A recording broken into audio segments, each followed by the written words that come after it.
3 human cases of bird flu have now been detected here in California. The third case reported just over the weekend. The person was in contact with infected dairy cattle in the Central Valley.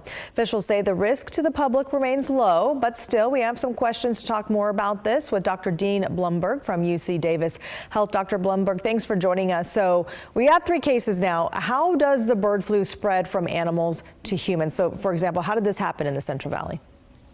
The vast majority of cases have been with dairy workers, so it's been with direct contact with infected herds.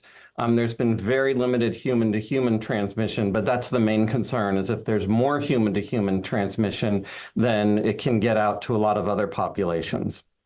For example, if you are working with cattle or you have livestock, what should we do to protect ourselves?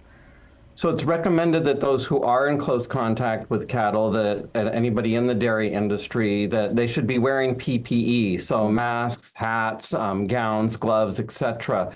And in that way, they can protect themselves against being infected. And what should we know about how to protect ourselves from being infected? Like, how does the bird flu spread? And you did mention we haven't really seen it spread from human to human yet, right?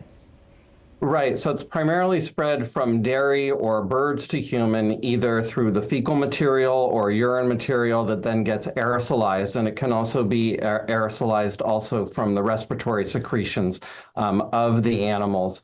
And really the danger is that if it does get human-to-human transmission, then it can get into the wider population. So right now there's more intense surveillance of the dairy workers and of the herds.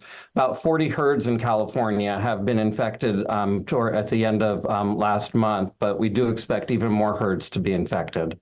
How can we protect ourselves from this?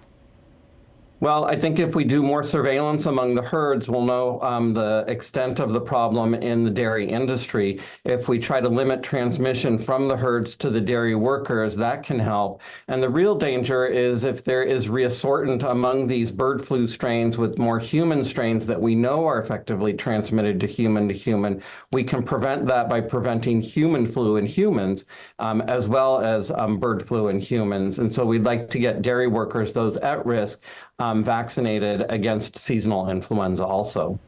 Dr. Dean Blumberg, thank you so much for your time. We appreciate it.